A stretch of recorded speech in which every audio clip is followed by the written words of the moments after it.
श्री श्री प्रियालाल पाद पद्म चंचरीक प्रेम रस पिपासु जीवात्माओं, आप सभी को सर्वप्रथम सादर नमस्कार। श्री राधे राधे। आज का प्रश्न तो यद्यपि कई दिनों पूर्व का है, 11-12 दिन पहले का है। हम कई कारणों से ले नहीं पाए, क्योंकि अन्य भगवत भक्तों के और कुछ अन्य जिज्ञासुओं के प्रश्नों में उलझे रह गए, जिसकी वजह से इनका मूल प्रश्न रह गया। उसके लिए हम क्षमा प्रार्थी हैं। आज आपका प्रश्न बच्चों ने दिया है, विद्यार्थियों ने, शिष्यों ने, तो उस पर हम कुछ समालोचना करते हैं। सिंपी सिंघा जी हैं, राधे श्याम और ब्रजवासी मेरे अति प्रिय हैं। मैं उनकी महिमा जानती हूँ, पर मेरे जीवन में एक दूर के रिश्तेदार के, मेरे नानी के देवरानी के बहन के शादी, यानी वो दूर की नानी की शादी ब्रज में हुई थी, फोडर गांव को। तो उनका बेटा ब्रजवासी से मेरी शादी यानी रिश्ता आया था। क्योंकि मैं बहुत रोती हूँ वृंदावन वास के लिए, कृपा के लिए किशोरी जी से रिश्ता आया, तो लगा कि ये स्वयं किशोरी जी ने ही मुझे बुला लिया। ब्रज में शादी करने के लिए मैं तैयार हुई, तो वो लड़का, उस लड़के का कुछ व्यवहार अच्छा नहीं था। वो मुझसे शादी करना चाहता था, फिर भी दूसरे के प्रति आसक्त हो गया था। तो उनके व्यवहार से मुझे ठीक नहीं लगा। मेरी फैमिली वालों ने भी कह दिया था कि पूरी ज़िंदगी की बात है, वो अभी से ऐसा व्यवहार करता है तो बाद में क्या होगा। कोई खुश नहीं था, तो मैंने उस ब्रजवासी लड़के से शादी तोड़ दी। तो क्या बहुत बड़ा पाप हो गया मेरे से? भगवान की कोई लीला थी, या इस पे ब्रजवासी अपराध लगेगा? क्योंकि मैंने बस रिश्ता सही नहीं लगा, व्यवहार तो तोड़ दिया। क्या ब्रजवासी कोई अपराध करे तो क्या वो अपराध नहीं है? मुझे वो विवाह तोड़ के पश्चाताप होता है। लगता है कि किशोरी जी ने दूर कर दिया मुझे, पर वो सही लड़का नहीं था, पर वो ब्रजवासी भी था। अब क्या मुझे पाप लगेगा? क्या इससे भक्ति पे कोई प्रभाव पड़ेगा? प्लीज़ प्लीज़ प्लीज़ कुछ बताएं, मैं दुखी हूँ बहुत। सिंपी जी, आपके प्रश्न, आपके लिखने के तरीके से बहुत हमें काफ़ी डिस्टर्बेंसेस का सामना करना पड़ा है। बहुत बीच में रुकावटें आईं, क्योंकि कुछ शब्द आपके सही समझ में नहीं आए। चलिए, आप उत्तर ले लीजिए। ब्रजवासी से आपकी शादी होने जा रही थी। आपका कुल मिलाकर इतना प्रश्न है कि आपने वो रिश्ता तोड़ दिया क्योंकि उनका व्यवहार आपके प्रति, आपके परिवार वालों के, आपके भाई के प्रति सही नहीं था। परिवार वालों ने इस पर विरोध प्रकट किया कि अभी से उनका विवाह से पूर्व ही ऐसा व्यवहार है, पश्चात क्या होगा, क्योंकि पूरे जीवन का प्रश्न है। और यदि विवाह हो जाता है तो फिर किसी भी काम का नहीं रहता। और हिंदू संस्कृति के अनुसार तो फिर ये है कि तलाक इत्यादि भी अच्छा नहीं रहता, और यूँ भी थोड़ा सोच समझ कर ही चलना चाहिए। अब आपको पश्चाताप है, क्योंकि वो ब्रज के थे। इस बहाने से ब्रजवासी से विवाह भी हो जाता और ब्रज में आपको वास करने के लिए भी मिलता, किशोरी जी की निकटता, उनका सानिध्य प्राप्त हो जाता। इन तीनों बातों को लेकर ही आप दुखी हैं। चौथा दुख तब हावी हो जाता है आप पर। आपका कहने का मतलब है, हम पूर्ण कर रहे हैं आपके प्रश्न, कि वो चौथा मिलके दुख तब हो जाता है कि आपको ये लगता है कि ब्रजवासी वो थे, इस कारण आपने विवाह तोड़कर एक ब्रजवासी का अपराध कर दिया। तो क्या भक्ति मार्ग में अपराध ना हो जाए, जैसे नाम अपराध आदि की कोटि में ना आ जाए, और ब्रज से भी आप दूर हो गई। तो कुल मिलाकर ये कहने का आपका अभिप्राय है। ठीक है, उत्तर ले लीजिए। आपसे कोई अपराध नहीं हुआ है। ये नहीं है कि हम ब्रजवासी से विवाह करेंगे और हमें ब्रज का वास मिलेगा तो ही हम भक्ति में आगे बढ़ सकते हैं। ऐसा कहीं पर भी शास्त्रों में नहीं पाया जाता। किंतु यदि विवाह हो जाता है तो अच्छी बात है। विवाह ना होने पर इतनी आत्मग्लानि, इतना पश्चाताप किस लिए? क्योंकि ये अभी आपका उस ब्रजवासी से विवाह होता, मान लीजिए, किंतु ब्रजवासी होने का ये अर्थ कतई नहीं है कि ब्रज में यदि कोई वास कर रहा है तो वे सब महापुरुष ही होंगे। ब्रज में भी चोर चोटे मक्कारी करने वाले रहते हैं, ठीक है। ये अपराध की बात नहीं है। आपको लगे तो कोई बात नहीं, हम अपनी कह रहे हैं। हाँ, हम भी नाम अपराधी हो गए फिर, किंतु जो सत्य बात है उसको चबाए बिना बोलना चाहिए। ये ऐसे नाम अपराध और ऐसे कोई ब्रजवासी के प्रति दुर्भावना का फल और कोई कुफल नहीं मिलता, कोई भी बुरा फल नहीं मिलता, अनिष्ट नहीं होता। किसी की निंदा तो कहार न करे निंदा। कृष्ण कृष्ण बोले, वो ठीक है चैतन्य चरितामृत का प्यार कि किसी की भी निंदा नहीं करनी चाहिए। तो चांडाल के प्रति भी, कोई घोर पापात्मा दुराचारी हो उसके प्रति भी, उसकी भी निंदा नहीं करनी चाहिए, उसके प्रति भी दुर्भावना नहीं होनी चाहिए। तो ये तो भक्ति का सिद्धांत है। किंतु यहाँ प्रश्न उठ रहा है आपकी भक्ति पर, कि यदि आपने उससे विवाह नहीं किया तो आपको अपराध लग गया। ऐसे कैसे अपराध लग गया? यहाँ पूरे जीवन का प्रश्न है, ऐसे थोड़ी ही होता है। तो ब्रज में भी सब मक्कारी करने वाले रहते हैं, चोर चोटे रहते हैं, सभी प्रकार के अपराधी भी वहाँ वास करते हैं। ऐसे ऐसे लोग भी वास करते हैं जो साधु महात्माओं, संतों, रसिकजनों का, बाबाओं का बाना धारण किए, काशाय वस्त्र ये सब पहन लिया, तिलक वगैरह ये सब, ये जो धातुएं होती हैं, चंदन, कुमकुम इत्यादि, ये रोली और जो भी ब्रज का चंदन है, ये सब लगा लोगों की, ये तो कोई भी बन जाए, ये तो कोई भी बन जाए। क्या गारंटी है कि वह सर्वनाश नहीं कर डालेगा? और उसको कोई शास्त्रीय ज्ञान नहीं, कोई गुरु परंपरा से नहीं, ऐसे ही जिसका मन में आया उसका बस वही जोग लेकर बैठ गया। क्यों? क्योंकि 3 गुणों की खुजली और मूंड मुंडाए। आज पकी पकाई रोटी मिले, लोग कहे महाराज, वहाँ जाकर शिष्य चेले बनाकर बैठ जाता है और लोग सोचते रहते हैं कि हमारे गुरुजी हो गए। ऐसा नहीं करना। तो वहाँ पर तो चोरी, डकैती, मर्डर करने वाले भी वास कर रहे हैं। ऐसे बहुत सारे दुष्ट बाबा जी वहाँ पर रहते हैं। तो इसका अर्थ ये नहीं है कि वो सब ब्रजवासी हो गए और आपने संबंध मात्र तोड़ दिया तो आपको अपराध लग गया क्योंकि आपने विवाह के लिए मना कर दिया। ऐसा नहीं होता। तो प्रायश्चित कुछ करने की आवश्यकता नहीं है, पश्चाताप करने की कोई आवश्यकता नहीं है। आपने जो किया बिल्कुल सही किया, क्योंकि ये बात सही है। लड़के वाला है, इसका अर्थ ये नहीं हो जाता कि तुम वर पक्ष वाले हो तो तुम्हें कुछ भी करने की स्वतंत्रता ईश्वर से प्राप्त है। तुम लिखवा कर ले आए हो कि हम जिस लड़की के साथ ब्याह करेंगे उसको दबा कर रखेंगे। ऐसा नहीं होता। पूर्व समय में भी वरमाला राजकुमारियों के वधू के हाथ में होती थी। वह स्वयं जिसको अपना वर चुनना चाहे उसको चुनती थी। उसी को स्वयंवर कहते थे। ये स्वयंवर प्रथा होती थी। तो आपने कुछ गलत नहीं किया। जो हमारा सम्मान, हमारे परिवार का सम्मान न करे वो ऐसा नहीं। विवाह होने के बाद में आप नहीं त्याग कर सकती थी, ये बात अलग हो जाती। किंतु जब हुआ नहीं तब फिर आज तक आप उसका भार क्यों ढो रही हैं? वो संबंध लेकर आप मान कर चल रही हैं मन ही मन, जो संबंध आपका जुड़ने से पहले ही टूट गया। और अब यदि आप विवाहिता हैं, ब्याहता हैं, एक एक शब्द पर ध्यान दीजिए। कोई भी हो, वे इसी प्रकार का यदि अपने मन में पश्चाताप, आत्मग्लानि कर रहे हो, उनके लिए भी यही है। ऐसे कोई दुर्भावना का फल नहीं मिलता, कोई अपराध नहीं होता। तो अब यदि आप विवाहिता हो गई हैं और यदि नहीं भी हो पाई तो भी अब वह आपके लिए परपुरुष की गिनती में, उसकी श्रेणी में आ जाता है। मन से चिंतन करना भी आपके सतीत्व के लिए भयंकर है, पाप है, अपराध है एक स्त्री के लिए। मन से भी नहीं सोचना।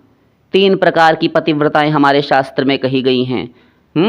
तो उत्तम के अस बस मन माही, सपने हो आन पुरुष जगनाही। सती अनुसुईया जी ने उत्तरकांड में भगवती सीता जी से कहा था, उत्तम पतिव्रता के लक्षण होते हैं कि सपने में भी, स्वप्न में भी संसार में कोई पराया पुरुष है ही नहीं, मेरे पति को छोड़कर मैं जानती ही नहीं हूँ। दूसरा, मध्यम पर पति देखई कैसे, भ्राता पिता पुत्र निज जैसे। मध्यम कोटि की पतिव्रता कैसे पराये पुरुष को देखती है? वह मानेगी कि मेरा भाई है, मेरा पिता है, अथवा मेरा पुत्र सरीखा है। और दुष्ट तो वो व्यभिचारिणी हो गई, इसीलिए उसको हम यहाँ पर लेना ही आवश्यक नहीं समझते, वह तो अधम कोटि की है। तो आप इन दोनों में से ही कुछ बनकर रहिए। तीसरा हम नहीं मानते कि आपको इस प्रकार का चिंतन करना चाहिए, तो उसका भार निकाल फेंकिए, क्योंकि वह पराया पुरुष है अब आपके लिए। आप अपने भावी जीवन की ओर ध्यान दीजिए। नया रिश्ता आप आपके परिवार वाले देखें, आप विवाह कीजिए और अपने गृहस्थी धर्म में जाकर अपना राधे राधे कीजिए, भजन कीजिए। ये आत्मग्लानि मन से निकाल दीजिए, इस भार को अतिरिक्त मात्रा में मत ढोइए, आप हो जाएंगी मानसिक रोगी अन्यथा। कि ब्रजवासी के प्रति अपराध हो गया, कोई अपराध नहीं, बकवास करते हैं लोग, भयभीत करते हैं सारी प्रजा को, जनता को, कुछ नहीं है ऐसा, सब मक्कार भरे पड़े हैं वहाँ पर भी। ठीक, तो मन हल्का हो गया? हाँ हो गया। आगे आपने पूछा, अब वो फोडर गांव से हो चाहे पाउडर गांव से हो, हमको उससे कोई मतलब नहीं। ठीक, ये सब फालतू आपका प्रश्न है, लंबा चौड़ा, बुरा मत मानिएगा। ये जब हमने उससे संबंध विच्छेद के लिए एक ही वाक्य में कह दिया आपके लिए पराया पुरुष है, आंख फूटी, पीर गई, बात खत्म, तो अब ये सारा प्रश्न बेकार हो जाता है। ठीक, हाँ हाँ हाँ। तो अब बची आपके ब्रजवास की बात लेकर। तो उस पुरुष, उस व्यक्ति के साथ में जब संबंध विच्छेद हुआ तो उसका ब्रजवास करने का, उसके साथ में रहने का जो आपका था, वो सब उसी के साथ विदा हो गया। कि भाई जिस गांव में, जिस नगरी में नहीं जाना, वहाँ का नाम पता, एड्रेस पता, ठिकाना क्यों पूछें? हाँ हाँ सही बात है। तो उसको बिल्कुल निकालिए, उसकी यादों समेत उसकी सारी चीज़ों को धो बहाइए, अंतःकरण निर्मल कीजिए, भजन कीजिए और आगे के भविष्य की ओर ध्यान दीजिए, यही कहेंगे। तो कोई अपराध नहीं है बहन, आप आगे बढ़िए और पश्चाताप भी मत कीजिए, इसको दूर कीजिए। और इसका भक्ति पर आपने, हाँ अब सही प्रश्न है, तो मुझे वो विवाह तोड़ने के पश्चात पश्चाताप होता है, लगता है कि किशोरी जी ने दूर कर दिया। किशोरी जी किसी को दूर नहीं करती, आपकी निजी जो है पर्सनल मैटर से किशोरी जी को हस्तक्षेप करके क्या मिलेगा? वे अपने भक्तों पर कृपा करती हैं, तो वे इस प्रकार की शरारतें नहीं करती। हमारी प्रिया जी, हमारी राधा रानी बड़ी भोली हैं, भक्तों के साथ ऐसे खिलवाड़ नहीं करती कि उनका जीवन बर्बाद हो जाए, ठीक है ना? ऐसा करके उन्होंने आपको दूर कर दिया, ऐसा क्यों मानती हैं आप? बहुत लाडली हैं, बहुत सोच समझ कर चलने वाली हमारी किशोरी हैं और करुणामयी हैं। आपको लगता है कि दूर कर दिया, तो दूर करने में भी कुछ आपका मंगल विधान ही उन्होंने सोचा होगा, यद्यपि भले ही वह आप अभी ना समझ पाएँ, ना जान पाएँ, ना देख पाएँ, किंतु मंगल ही कुछ परिणाम निकल कर आएगा यदि किशोरी जी को आप इसमें कारण मानती हैं तो। तो ये भी गया, तो पश्चाताप आज से बंद। और ब्रजवासी था वो लड़का, तो क्या अपराध लगेगा? पहले ही खत्म कर चुके हैं। भक्ति मार्ग में क्या प्रभाव पड़ेगा, मेरी भक्ति पर क्या प्रभाव पड़ेगा? इसका कुछ नहीं पड़ेगा भक्ति पर प्रभाव, वो चला गया, आप अपने में लगे रहिए, भजन कीजिए, किशोरी जी से प्रार्थना कीजिए। और यदि ब्रज में ही किसी वहाँ के छोरे से ब्याह करने का मन है तो रिश्ते संबंध भिजवाइए, वहीं पर ढूंढिए और वहीं कहीं विवाह इत्यादि करके सप्तपदी भावने डालकर सेट हो जाइए। क्या जाता है, वहाँ जीवन पर्यंत रहकर वर वधू दोनों आराम से राधे राधे कीजिए। और यदि किसी अन्य देश में, किसी और स्थान, किसी शहर में होता है तो भी कोई बात नहीं है, किशोरी जी कहाँ नहीं हैं। ऐसे ऐसे बहुत बड़े बड़े रसिक सिद्ध संत हो चुके हैं जो कभी ब्रजमंडल का दर्शन भी नहीं करने गए, और ब्रज का दर्शन करना तो दूर, वो गए ही नहीं मतलब ब्रज में कभी, और सदा अपने अपने स्थानों पर रहे। उन्हीं में से एक हैं प्रातः स्मरणीय परम वंदनीय हमारे सिद्ध रसिक संत पूज्य भाई श्री हनुमान प्रसाद पोद्दार जी। स्वयं ना जाएं तो ना जावें, वहाँ रहकर भजन ना करें वृंदावन में तो स्वयं ना करें। राधा बाबा ने भी पूछा तो पूज्य राधा बाबा को भी मना कर देते हैं। राधा बाबा सिर हो गए कि हम जाकर रहेंगे। भाई श्री कहते हैं कि हम भी देखते हैं कैसे जाएंगे आप, हम तो कह रहे हैं आप यहीं रहिए गोरखपुर में गीता वाटिका में। तो राधा बाबा कहते हैं नहीं, हम इस बारे में आपकी बात नहीं मानेंगे, हमें पता है आप यही कहना चाहते हैं ना, कह नहीं रहे तो हम आपकी बात पूरी कर देते हैं। तो भाई श्री कहते हैं कीजिए। तो राधा बाबा कहते हैं कि बहुत से बहुत हमें, क्योंकि राधा बाबा का ये नियम था कि पूज्य श्री राधा बाबा कभी भी धन को, पैसे को, रुपये को हाथ नहीं लगाते थे और संन्यास ले लिया था। ऐसे और भी संत हुए हैं जिन्होंने कभी रुपया पैसा नहीं छुआ था। तो अब पैसा तो लेंगे नहीं, तो उन्होंने जानबूझ के ये बात कही, ताना मारा भाई श्री को, हनुमान प्रसाद पोद्दार जी को। कहते हैं कि आप जानते हैं ना कि हमारी कमज़ोरी क्या है, हम पैसा हमारे पास है नहीं और हम पैसे को हाथ लगाएंगे नहीं, तो इसलिए हमें टिकट भी नहीं मिलेगा, तो आप इसी का लाभ उठा रहे हैं तो हम ऐसे ही चले जाते हैं, लीजिए। इतना हठ पर उस दिन बाबा अड़ गए। तो भाई श्री कहते हैं जाइए हम भी देखते हैं। तो कहते हैं हम सुबह ही निकल जाएंगे, देख लीजिए।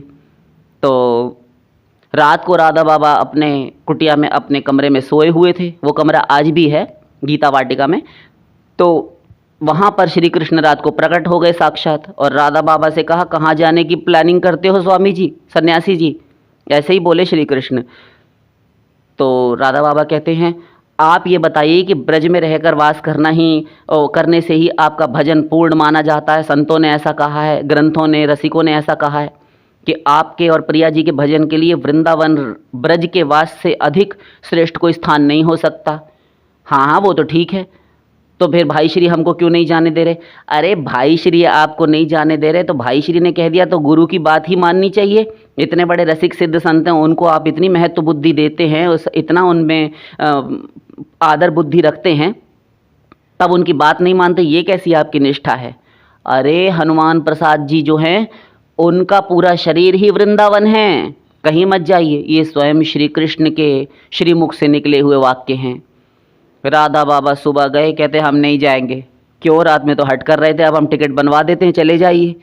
तो कहते अब हम नहीं जाएंगे। उसी ही दिन से राधा बाबा जी ने जीवन भर के लिए संकल्प लिया था कि आज से संकल्प लेते हैं कि जहां आपका ये शरीर आप त्यागेंगे भाई श्री, वहीं पर हम भी शरीर त्यागेंगे, और जहां आपकी समाधि होगी वहीं पर हम शरीर छोड़कर वहीं हमारी समाधि होगी। आज भी पूज्य श्री राधा बाबा जी की और श्री भाई श्री हनुमान प्रसाद पोद्दार जी की समाधि पास ही पास हैं। गोरखपुर में आप जाकर दर्शन कर सकते हैं गीता वाटिका में। ठीक, तो राधा रानी और ठाकुर जी का तो आप कहीं पर भी स्मरण चिंतन भजन कर सकते हैं। गौरांग महाप्रभु के भी शिष्यों में ऐसी शिष्य परंपरा में कई आचार्य आए हैं जिनको सख्ती से मना कर दिया तुम ब्रज में नहीं रहोगे, बाहर जाकर मणिपुर इत्यादि जाओ, वहाँ पर भक्ति का प्रचार करो, चले गए। ऐसे ऐसे हो चुके हैं भक्त। तो आपको ये नहीं सोचना चाहिए कि ब्रजवासी के प्रति अपराध हो गया। कुल जमा टोटल इसका एसेंस, निचोड़, सार ये निकला कि वो सब भूल जाइए। भक्ति मार्ग में ये सब उठाकर फेंक देना होता है। मन को हल्का कीजिए, मस्तिष्क को हल्का कीजिए, मन रूपी अंतःकरण रूपी मंदिर खाली कीजिए कमरा कि प्रियालाल आ सके। अभी तो आप उसे युवक को ढो रही हैं, आज तक उसका त्याग नहीं कर पाई मन से, बुद्धि से। निकाल फेंकिए कूड़ा कबाड़ा बाहर। कोई नहीं, हमारा कोई अपराध नहीं है। आशा करते हैं कि आपको समुचित उत्तर मिल गया होगा। फिर भी कोई शंका समाधान हो आप प्रति प्रश्न कर सकती हैं। अगला प्रश्न लेते हैं। कृष्णा वल्लभ दासी करके हैं, ये भाई हैं कि बहन हैं, जो भी हैं, हमारे लिए भगवत भक्त हैं। वे प्रश्न करते हैं, मैंने सुना है कि ब्रजवासी कोई सौभाग्य से बन पाता है। मैं दुखी फील करती हूँ। हाँ, ये बहन ही हैं। तो मुझे लगता है कि मैं बहुत बड़ी पापी हूँ कि मुझे ब्रज में जन्म नहीं मिला। मैं बाहर की क्यों हूँ? इनका कहने का अर्थ है, ये बात इनको कचोटती है, सालती रहती है रह रह कर, कि मैं ब्रज में वास लेकर क्यों नहीं आई, ब्रज में जन्म लेकर क्यों नहीं आई। इस बात की इनको ग्लानि होती है। कौन सा पुण्य करूं कि हमें ब्रज में वास मिले, किशोरी जी हमें ब्रज में बुलाएं। तो आप उत्तर ले लीजिए बहन। और भी जो माताओं, बहनों, भाइयों, सज्जनों, भगवत भक्तों के हृदय में ऐसे प्रश्न हों कि हमें ब्रज का वास नहीं मिला, हमें क्यों नहीं बुलाया जाता, इत्यादि इत्यादि, तो उनके लिए भी इसी में उत्तर मिल जाएगा। ब्रजवासी कोई सौभाग्य से बन पाता है, ये बात भी ठीक है। दूसरी बात ये कि कृपा से ही बन पाता है। तो सौभाग्य क्या है? सौभाग्य या तो किशोरी जी ने किसी को चुन लिया हो, पूर्व जन्मों में किशोरी जी की प्रसन्नतार्थ कुछ न कुछ कर्म करता रहा हो, भक्ति, भजन, उन्हीं की सेवा इत्यादि, उनके भक्तों की सेवा। तो ये बहुत बड़ा पुण्य पुंज घनीभूत जो फल है, सौभाग्य बनकर प्रकट होता है। तो एक तो इस प्रकार से होता है। एक दूसरी प्रकार से जो आपने कहा वो क्या होता है? वो ये होता है कि किशोरी जी, श्री राधा वल्लभ लाल, ये ठकुरानी ठाकुर दोनों जब किसी बड़भागी जीव को चुनते हैं, अर्थात यूं कहें दूसरे शब्दों में कि उसका भाग्य स्वयं से उदय होता है। पारमार्थिक भाग्य बोल रहे हैं हम, स्वर्ग और ब्रह्मलोक और मोक्ष पर्यंत का नहीं। हम जो आत्यंतिक निःश्रेयस की बात करें, किशोरी किशोर दोनों चुने, तब उसको सौभाग्य तो कहेंगे, जोड़े रखिए, किंतु यहाँ कृपा ही माना जाएगा और वही मान्य है जब कृपा होती है।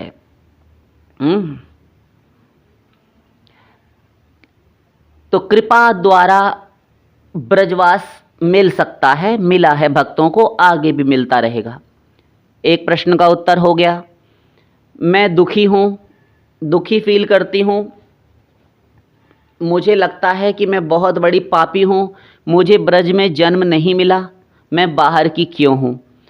तो दुखी होने की आवश्यकता नहीं है। अभी जो उत्तर पूर्व में दिया गया आपने सुन लिया होगा, तो वह उत्तर में हमने एक बात कही है उसी में कि राधा बाबा हट कर रहे थे, जाने की जिद मचाए हुए थे, तो श्री कृष्ण ने आकर स्वयं मना कर दिया कि ये सब नियम है ठीक है, किंतु रसिक सिद्ध संत जो मेरे भक्त हैं, जिनको मेरी प्राप्ति हुई पड़ी है, वह जब गुरु जीवन में आ जाए, वो जो आज्ञा दे दे तो वही सब कुछ है। नित्य मैं यहीं पर हूँ। अब देखो, मैं गीता प्रेस में आकर तुमसे नहीं मिल रहा गीता वाटिका में, तो वृंदावनम परित्यज्य पदमेकम न गच्छति, सो ठीक है, किंतु तुम्हें अपने से ही काम है ना, तो किशोरी जी भी आ जाएंगी, कहो तो उनको भी बुला दे। हाँ हाँ हाँ ठीक है, फिर नहीं जाएंगे हम सुबह, अभी तो वो आराम कर रहे होंगे भाई श्री, सुबह होगी तो हम जाकर खुद ही कह देंगे कि हम नहीं जा रहे। हाँ हाँ कह देना, अब मत आना वृंदावन तुम, ठीक है ना। तो ऐसे ही फिर बाबा ने संकल्प ले लिया और आजीवन वहीं रहे।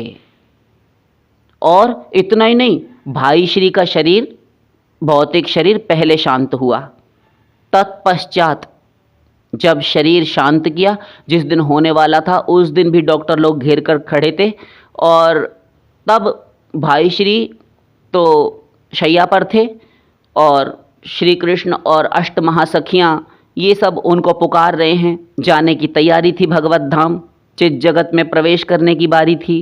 मंजरी इत्यादि का दिव्य चिन्मयी देह प्राप्त होना था।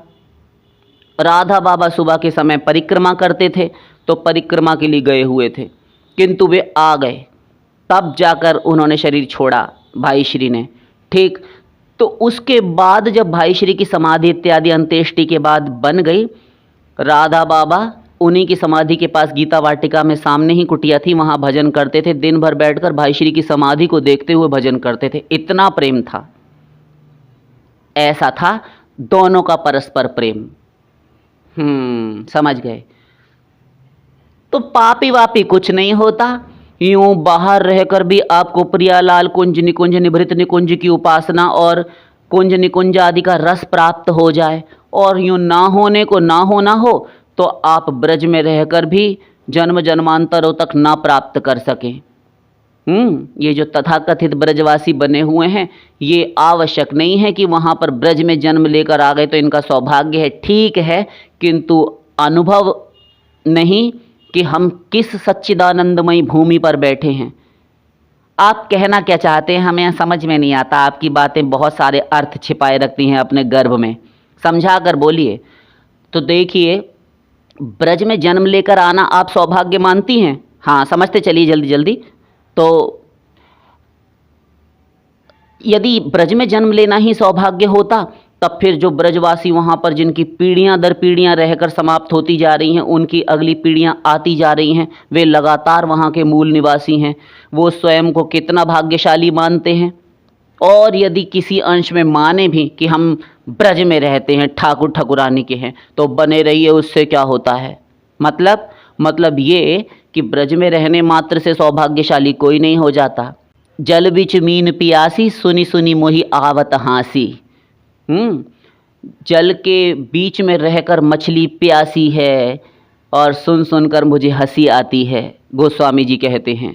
अभी शांत नहीं हुए। आनंद सिंधु मध्य तब बासा, बिनु जाने कत मरसी पियासा। फिर बोले झुंझलाकर, अरे मूर्ख जीव, आनंद सिंधु के मध्य में तो तेरा निवास है दिन रात, तू आनंद ही में तो सारी क्रियाएं कर रहा है, आनंद में ही तो सांस ले रहा है तू। ये और चारों तरफ सृष्टि में जो सकल पसारा है, ये और क्या है? ये है क्या? सब कुछ ब्रह्म ही तो है। यदि ब्रह्म की दृष्टि से देखें तो, ज्ञान की दृष्टि से, और यदि भक्ति की दृष्टि से देखें तो जित देखो तित श्याममयी हैं, श्याम कुंज बन जमुना श्यामा, श्याम गगन घन घटा छई है इत्यादि। सीय राम मैं सब जग जानी, करऊँ प्रणाम जोरि जुग पानी। उमा जे राम चरण रत, विगत काम मद क्रोध, निज प्रभु मैं देखहि जगत के ही सन करई विरोध। सब जगह भगवान ही भगवान। तो ऐसी दृष्टि, और उनको कितना ये इस बात की अनुभूति होती है ब्रजवासियों को कि हमें राधा रानी देख रही है, और जो दूसरे दूसरे स्थानों से जाकर ब्रज में वास करते हैं, वहीं साधु संत इत्यादि बनने के लिए जाते हैं और वहाँ गुरुकरण करके निष्ठापूर्वक भजन इत्यादि करके सिद्ध हो जाते हैं, रस सिद्ध संत बन जाते हैं, भजन साधना उपासना करके सिद्धि लाभ कर लेते हैं, भगवत दर्शन और प्रियालाल का उनके पार्षदों गोलोक समेत दर्शन कर लेते हैं, यानी भगवत प्राप्ति कर लेते हैं। उनको तो हो गया, और वहाँ रहने वालों को कोई अनुभूति नहीं। वे इसे ही अभिमान में फूले डोल रहे हैं कि हम तो ब्रजवासी हैं। ये तमगा लेकर मेडल पहनकर डोलने से क्या होता है श्रीमान जी? तो ऐसे कुछ नहीं होना जाना है। ऐसे तो आपके हरिद्वार में और इलाहाबाद त्रिवेणी संगम, अन्य अन्य तीर्थों में जब कुंभ का मेला होता है, गंगा दशहरा निकला है अभी, और भी अन्य अन्य स्नान आदि पर्व की तिथियां पड़ती हैं, संक्रांति आती है, तो इनमें लाखों की भीड़ जाती है। बाहर से लोग गाड़ियां कर कर के जाते हैं, ट्रेन की टिकट ले लेकर। कहाँ जा रहे हैं आप?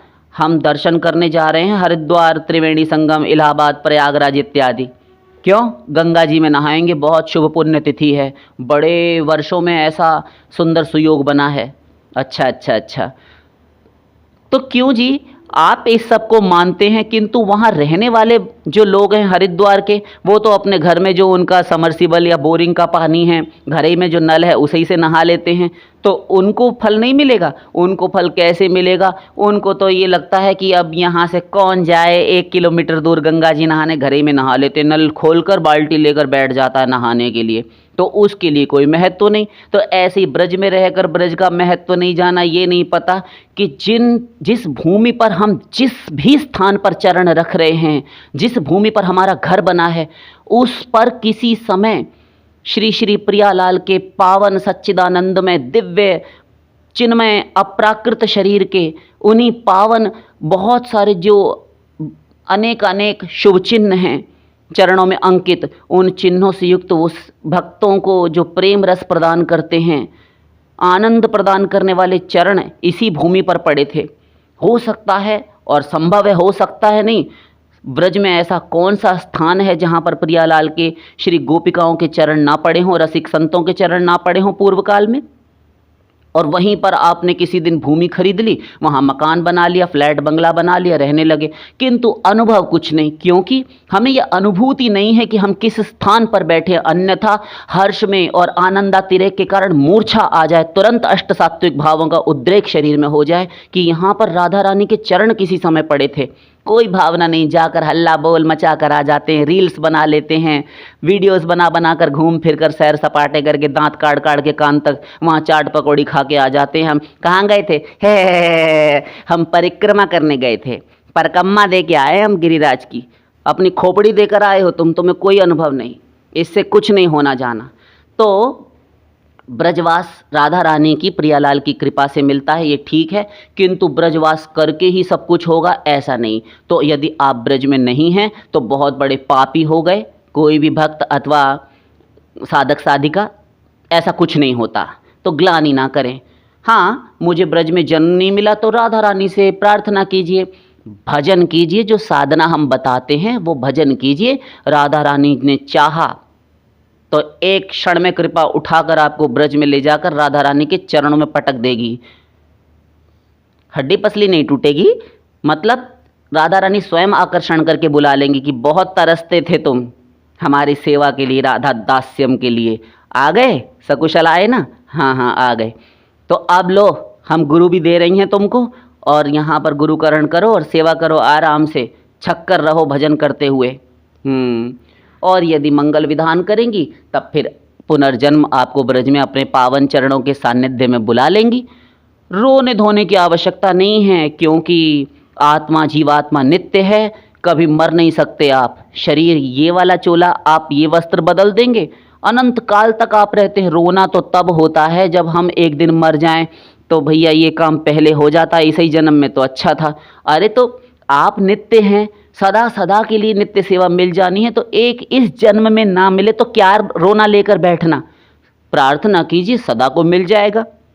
यूं भी तो अनंत शरीर छोड़े हैं ना ले लेकर अनादिकाल से।